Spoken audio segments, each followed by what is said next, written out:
বাংলা ব্যাকরণে অলংকার একটা গুরুত্বপূর্ণ ভূমিকা পালন করে আমরা জানি। তো আজকে আমরা অলংকার নিয়ে আলোচনা করব। তো যতটুকু সম্ভব আমরা দেখে নেব অলংকারটা খুব ভালো করে বুঝার। তো অলংকার আসলে মানে কি? একটা কথায় যদি বলি অলংকার মানে কি? এক কথায় যদি বলা হয় তাহলে নারী দেহে অলংকার লাগানো হয় কিসের জন্য? আমরা বাড়িতে যে সকল আমাদের মা, বোন যারা রয়েছে তারা কি করে? হাতে চুড়ি, ঠিক আছে? কানে ঝুমকা, গলায় মালা, এগুলো হচ্ছে একেকটা নারী দেহের অলংকার। এইগুলা অলংকারগুলা কেন লাগানো হয়? যাতে নারীকে দেখতে সুন্দর লাগে। সৌন্দর্য বৃদ্ধির জন্য নারীরা কি করে? এই ধরনের অলংকারটা প্রয়োগ করে। ঠিক সেম টু সেম এই বাংলা সাহিত্যের ক্ষেত্রেও এই ধরনের কিছু অলংকার আছে, যে অলংকারগুলা আমরা যদি প্রয়োগ করি তাহলে কবিতা এবং কাব্যের যেটা রস সেটা খুব সুন্দরতা বৃদ্ধি পায়। Clear sir? মানুষ স্বভাবতই সুন্দরের পূজারী। আমরা মানুষ সবসময় কি আমরা সুন্দরের পূজারী। আমরা সুন্দর জিনিসটাকেই ভালোবাসি বা সুন্দর দেখলেই আমরা আ মানে কি হয়? সুন্দর দেখলেই আমাদের মনটা যেন উতলা হয়ে যায়। তাই না? সুন্দর জিনিসকে আমরা সবাই চাই। সে যাই হোক না কেন? যেকোনো সৌন্দর্যই আমাদের হৃদয়কে আন্দোলিত করে, বিমোহিত করে, তা হোক কিছু সময়ের জন্য হলেও এই সুন্দরটা দেখার জন্য আমার মনটা চটপট করে। তাই না ভাই? তো অলংকার কথাটির অর্থ হচ্ছে ভূষণ বা গহনা। অলংকার শব্দের আক্ষরিক অর্থ যদি দেখি তাহলে সেটা হবে ভূষণ বা গহনা আমরা যাকে বলি। এই যে কথাটা বলেছিলাম দেখি, নারীরা যেমন তাদের দৈহিক সৌন্দর্যকে বৃদ্ধি করার জন্য এক ধরনের ভূষণ ব্যবহার করে থাকেন, তাকে বলে দেহের অলংকার। ঠিক আছে, তাই না? এইমাত্র যে বললাম। কবিরা তেমনি কাব্য দেহের সৌন্দর্যকে বৃদ্ধি করার জন্য যে বিশেষ ভূষণ ব্যবহার করে তাকে বলা হয় কাব্যালঙ্কার বা কাব্যের অলঙ্কার। কবি সাহিত্যিক যারা আছেন তারা এই যে কাব্য দেহ সুন্দর করার জন্য, সেই কাব্যকে সুন্দর করার জন্য কিছু ভূষণ ব্যবহার করেন, যাকে আমরা কাব্যের অলঙ্কার বলতে পারি। তো অলঙ্কার প্রধানত হচ্ছে দুই প্রকার। একটা হচ্ছে শব্দ অলঙ্কার, একটা হচ্ছে অর্থ অলঙ্কার। ঠিক আছে? অলঙ্কার প্রধানত কয় প্রকার? দুই প্রকার। একটা হচ্ছে শব্দালঙ্কার, একটা হচ্ছে অর্থালঙ্কার। শব্দের বহিরঙ্গ ধ্বনির আশ্রয়ে যে কাব্য সৌন্দর্যের সৃষ্টি হয় তাকে বলা হয় শব্দালঙ্কার। অর্থাৎ শব্দের যারা সৃষ্ট যে সুন্দরতা প্রকাশ পায়, শব্দ প্রয়োগের দ্বারা আমরা যে সুন্দরতা পাই, যেমন আমি একটা উদাহরণ দিতে যাচ্ছি। চারুচন্দ্র চট্টোপাধ্যায় চট্টি জুতা পায়, চট্টার চট্টার করে চট্টগ্রামে যায়। উদাহরণটা আমার খুব প্রিয়, খুব ভালো লাগে। গতিকে আমি উদাহরণটা সবসময় আপনাদের অলঙ্কারের ক্লাসে দিয়ে থাকি। আমার অলঙ্কারে অনেকগুলা ক্লাসে আপনারা বলবেন যে স্যার আপনি একটি উদাহরণ দেন। একটি উদাহরণটা খুব ভালো লাগে ভাই। চারুচন্দ্র চট্টোপাধ্যায় চট্টি জুতা পায়, চট্টার চট্টার করে চট্টগ্রামে যায়। আরেকটা উদাহরণ আছে, চলো চপলার চকিত চমকে করিছে চরণ বিচরণ কোথায় চম্পক আবরণ।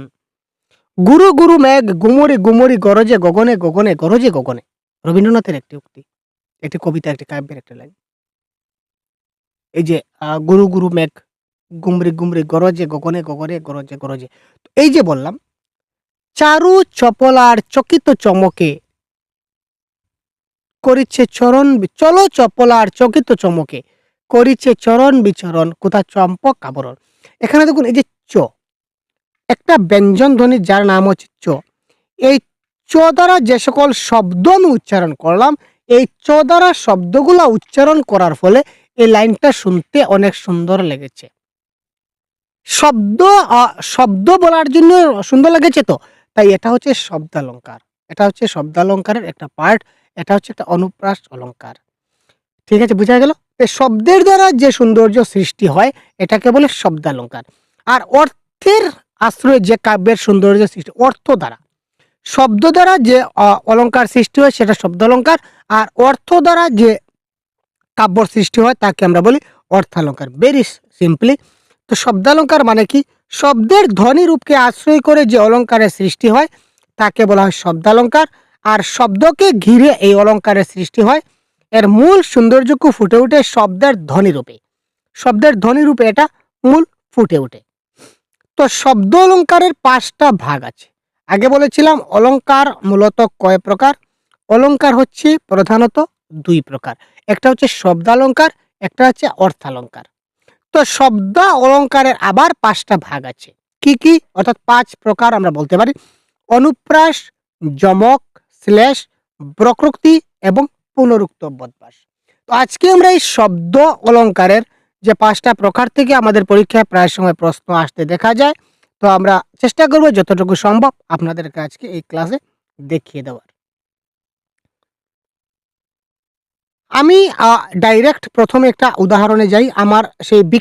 আমার সেই উদাহরণের দিকে যাই। তারপর আমি ডেফিনিশন অটোমেটিক্যালি আপনারা পারবেন। ডেফিনিশন বোঝানোর দরকার নাই।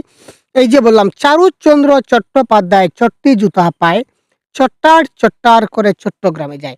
এখানে এই ব্যঞ্জন ধ্বনিটি বারবার ব্যবহৃত হয়ে অনুপ্রাস অলঙ্কার হয়েছে। কিছু বুঝা গেল? চলো চপলার চকিত চমকে করিছে চরণ বিচরণ কোথা চম্পক আবরণ। এখানেও এই ব্যঞ্জন ধ্বনিটা বারবার উচ্চারিত হওয়ায় যে সৌন্দর্য প্রকাশ পেয়েছে তার নাম হচ্ছে অনুপ্রাস অলঙ্কার। অর্থাৎ যখন কোনো বাক্যে এক এক কিংবা একাধিক ধ্বনি উচ্চারিত হয়ে যে সৌন্দর্য প্রকাশ পাবে এটা হবে অনুপ্রাস অলঙ্কার। তো অনুপ্রাস অলঙ্কারের মূল বৈশিষ্ট্যগুলা কি কি আমরা যদি দেখে নেই তাহলে আমরা আরো ক্লিয়ার হয়ে যাব। এতে একই ধ্বনি বা ধ্বনিগুচ্ছ একাধিকবার ব্যবহৃত হয়েছে। তো একই ধ্বনি, যেমন চটা বারবার ব্যবহৃত হয়েছে। কুলায় কাঁপিচ্ছে কাতর কপত দাদুরি ডাকিছে, এখানে কটাও বারবার ব্যবহৃত হয়েছে। ঠিক আছে? তো এই যে একটা ধ্বনি হতে পারে বা একাধিক ধ্বনি হতে পারে। এক বা একাধিক ধ্বনি যখন বারবার উচ্চারিত হয়ে একটা সৌন্দর্য প্রকাশ পায় তখন সেটা অনুপ্রাস অলঙ্কার হয়। তো অনুপ্রাস অলঙ্কারের মূল এবং প্রথম বৈশিষ্ট্য হচ্ছে এতে একই ধ্বনি বা ধ্বনিগুচ্ছ একাধিকবার বা বারবার সেটা ব্যবহৃত হয়। একাধিকবার ব্যবহৃত ধ্বনি বা ধ্বনিগুচ্ছ যুক্ত শব্দগুলি যথাসম্ভব পরপর বা কাছাকাছি বসে। এই যে চলো চপলার চকিত চমকে, একদম ডাইরেক্ট পরপর, চটা একদম পরপর বসছে না? বসছে। তাই একটা সুন্দরতা প্রকাশ পেয়েছে। এর ফলে সৃষ্টি হবে একটা সুন্দর ধ্বনি সৌন্দর্যের। ক্লিয়ার? তো এই ধরনের যদি কোনো বাক্য যদি আমরা পাই, সঙ্গে সঙ্গে চট করে ধরে নেব যেটা হচ্ছে অনুপ্রাস অলঙ্কার। বুঝা গেল ভাই? বুঝা গেল? এবার অনুপ্রাসের আরো বেশ কিছু ভাগ আছে। এই ভাগটা আমি আপনাদের পড়ে শোনাচ্ছি না, অনেক টাইম লাগবে। পিডিএফটা আপনারা যারা পেইড কোর্সে জয়েন আছেন, পিডিএফটা অলরেডি আপনাদের দেওয়া আছে আমাদের অ্যাপে অলরেডি পিডিএফটা দেওয়া আছে। আপনারা একবার কাইন্ডলি পিডিএফটা পড়ে নেবেন। শেখানুপ্রাস কি, বৃত্তানুপ্রাস কি, এগুলো এক এক করে আপনারা একটু একটু করে, লেটানুপ্রাস কি, এগুলো অনেক দেওয়া আছে। তারপর আমরা যাই স্ল্যাশ। স্ল্যাশ মানে কি? একটি শব্দ একাধিকবার একাধিক অর্থে একবার মাত্র ব্যবহৃত হয়। একবার মাত্র ব্যবহৃত হয়ে যে সৌন্দর্য প্রকাশ পায় তাকে আমরা কি বলি? শ্লেষ অলঙ্কার। মানে কি বলেছে? একটা শব্দ একবার ব্যবহৃত হবে কিন্তু অর্থ প্রকাশ পাবে একের অধিক। 2টা অর্থ, 3টা অর্থ প্রকাশ পেতে পারে। একটা বাক্যে, আবার বলছি, একটা বাক্যে একটা শব্দ একবারই ব্যবহৃত হবে কিন্তু তার অর্থ প্রকাশ পাবে অনেক কয়টা। 2টা হতে পারে, 3টা হতে পারে। ঠিক আছে? তো এই ধরনের যখন কিছু পাই তখন সেটা হবে শ্লেষ অলঙ্কার। যেমন ধরুন, এস ফর এক্সাম্পল, মাথার উপরে জ্বলেছেন রবি, রবির চেয়ে রয়েছে সোনার মতো সোনার শত ছেলে। এটা কাজী নজরুল ইসলামের বিখ্যাত কবিতা একটা লাইন। মাথার উপরে জ্বলেছেন রবি, রয়েছে সোনার শত ছেলে। এটা কোন কবিতার লাইন? যদি কারো জানা থাকে অবশ্যই বলবেন। আমার জানা আছে কিন্তু বলবো না, কারণ দেখি আপনাদের মনে আছে কিনা। না, আপনারা নিশ্চয়ই পড়েছেন। তো মাথার উপরে জ্বলেছে রবি, রয়েছে সোনার শত ছেলে, এটা কাজী নজরুল ইসলামের বিখ্যাত কবিতার একটা লাইন। এখানে এই যে রবি, যে একটা শব্দ ব্যবহৃত হয়েছে রবি, এই রবিটা তিনি 2টা অর্থে ব্যবহার করেছেন। এক অর্থে রবি বলতে মাথার উপরে জ্বলেছেন রবি, মানে মাথার উপরে সূর্য রয়েছে। আবার তিনি বলেছেন যে মাথার উপরে জ্বলিছেন রবি, রয়েছে সোনার শত ছেলে, মানে আমার মাথার উপরে আমার কবিগুরু রবীন্দ্রনাথ ঠাকুর রয়েছেন, আরো অনেক শত শত কবি রয়েছে। আমি যদি কাব্য কবিতা না লেখি তাহলে চলবে। ঠিক আছে? এই প্রসঙ্গে তিনি কথাটা বলেছিলেন। তো এখানে এই রবি একটা শব্দ একবার ব্যবহৃত হয়েছে, কিন্তু অর্থ প্রকাশ পেয়েছে দুইটা। একটা হচ্ছে এই রবি বলতে সূর্যকেও বোঝানো হচ্ছে, আবার রবি বলতে রবীন্দ্রনাথকেও বোঝানো হচ্ছে।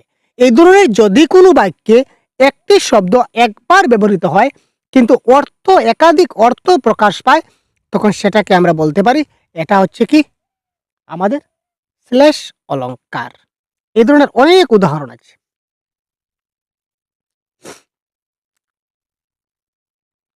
শ্লেষ অলংকারের আবার ভাগ আছে অবঙ্গ শ্লেষ, আবার শ্রবঙ্গ শ্লেষ। এবার আমরা দেখি যমক। যমকটা আমরা একটু দেখে নেব। যমক যমক বলতে আমরা ডাইরেক্ট একটু উদাহরণের দিকে যাই। উদাহরণের দিকে যদি যাই তাহলে আমরা একটু বুঝে নিতে পারবো। ঘন ঘনাকারে ধুলা উড়িল আকাশে, এটা মাইকেল মধুসূদন দত্তের একটা লাইন। তো ঘন ঘনাকারে ধুলা উড়িল আকাশে,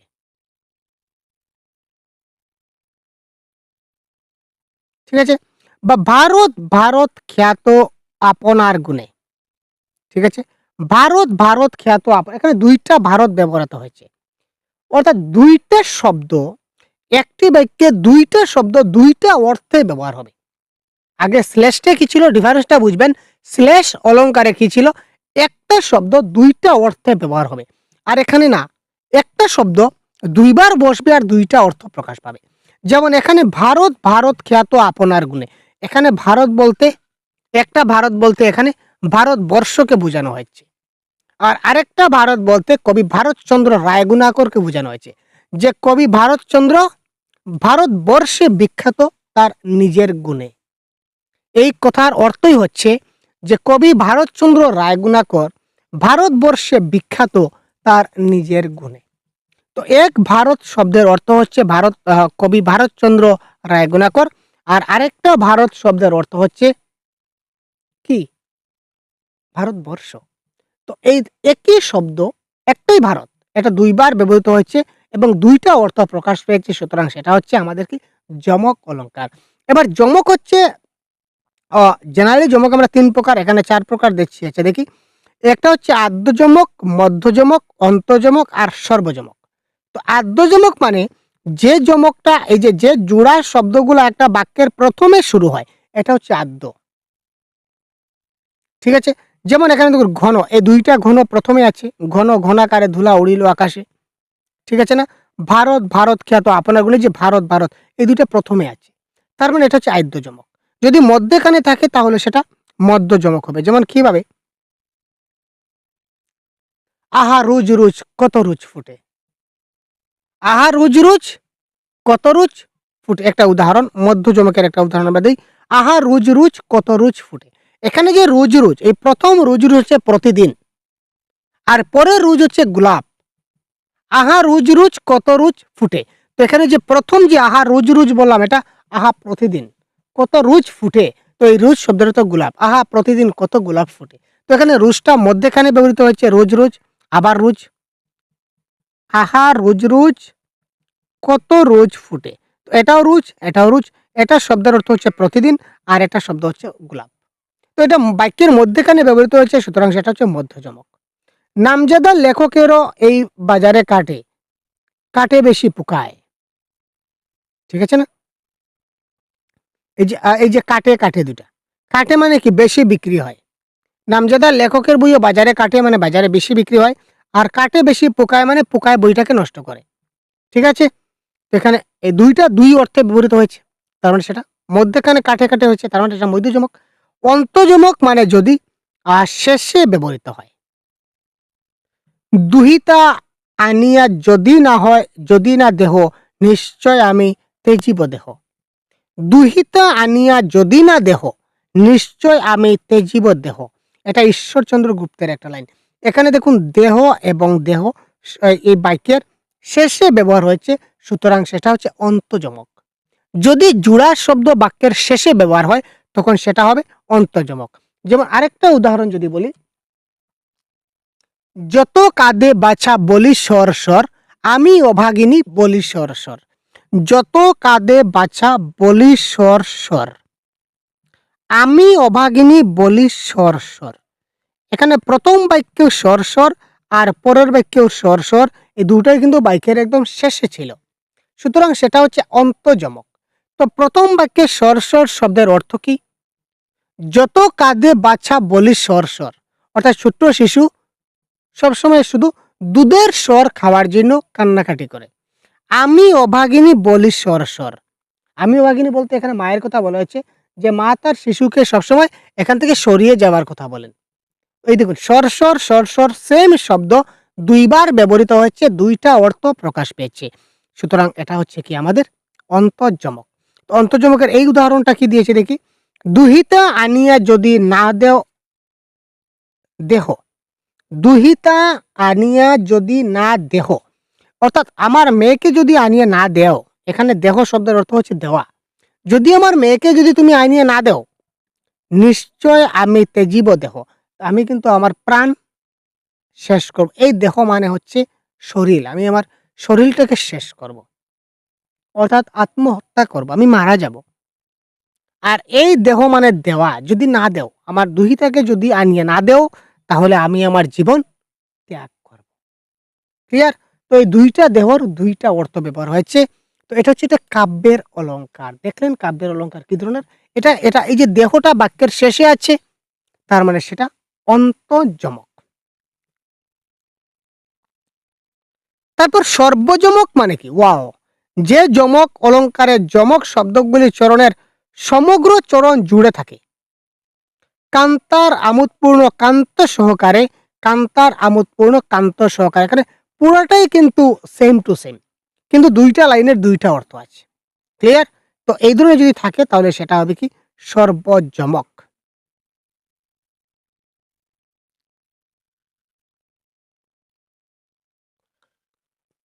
এবার হচ্ছে বক্রোক্তি। তো বক্রোক্তি কথার অর্থ হচ্ছে বাঁকা কথা। আমরা বাঁকা কথা খুব ভালো বুঝি, তো যেমন খোঁচা দিয়ে কথা বলা, সহজভাবে কথা বলা নয়, খোঁচা দিয়ে কথা বলা। তো যখন ওই খোঁচা দিয়ে কথা বলা হবে তখন সেটা মনে রাখবেন বক্রোক্তি। ঠিক আছে? যখনই কোনো কথাটা খোঁচা দিয়ে সোজাসুজি একটা কথা না বলে ঘুরিয়ে পেঁচিয়ে খোঁচা দিয়ে যখন কথাবার্তা বলা হয় তখন সেটা হবে বক্রোক্তি। সোজাসুজি কথা, সোজাসুজি কোনো কথা না বলে প্রশ্ন বা সরব বিকৃতির দ্বারা বাঁকাভাবে বলায় যে অলংকারের সৃষ্টি হয় তার নাম হচ্ছে বক্রোক্তি। বক্তা তার বক্তব্যে কি কথা কিভাবে বলতে চান তা সঠিকভাবে জেনেও শ্রোতা অনেক সময় ইচ্ছা করে তাকে একটু বাঁকিয়ে এবং অন্য অর্থে যদি সেটা গ্রহণ করে তখন সেটা বক্রোক্তি অলংকার হয়। ঠিক আছে, আমি বুঝতে পারছি তুমি কি বলছো, কিন্তু তারপরেও আমি কিন্তু তোমাকে একটা ঘুরিয়ে পেঁচিয়ে খোঁচাতেড়া ভাবে আমি একটা উত্তর দেব, দ্যাট ইজ কল্ড বক্রোক্তি অলংকার। আপনার কি পেনাবাস আছে? এটা প্রশ্ন। উত্তর হচ্ছে আজ্ঞে না, পকেটের পজিশন খারাপ কিনা তাই এখনো রপ্ত করে উঠতে পারিনি। এটা সহজ প্রশ্ন ছিল, এটা একটু ঘুরিয়ে পেঁচিয়ে দেওয়া হয়েছে, সোজাসুজি প্রশ্নের উত্তর না, সুতরাং এটা হচ্ছে একটা বক্রোক্তির উদাহরণ।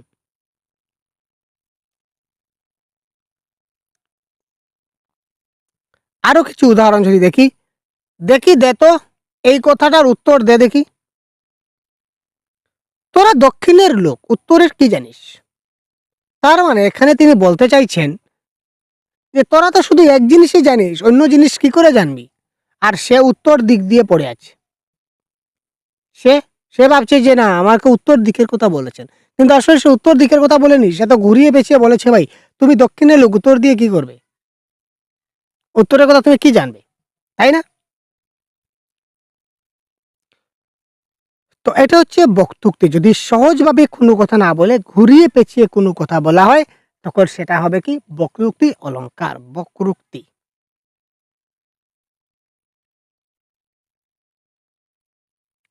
তো কোনটা কোনটা আমরা দেখলাম শব্দ অলংকারের ক্ষেত্রে, আর কোনটা ছুটে গেল দেখি তো।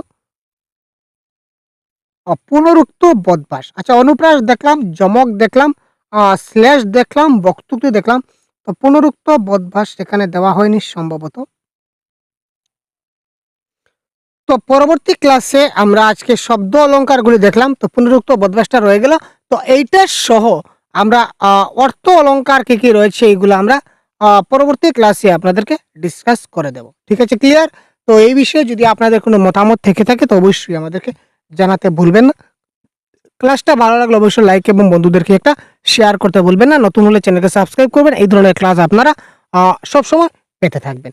ক্লিয়ার ভাই? তো ধন্যবাদ, জয় হিন্দ।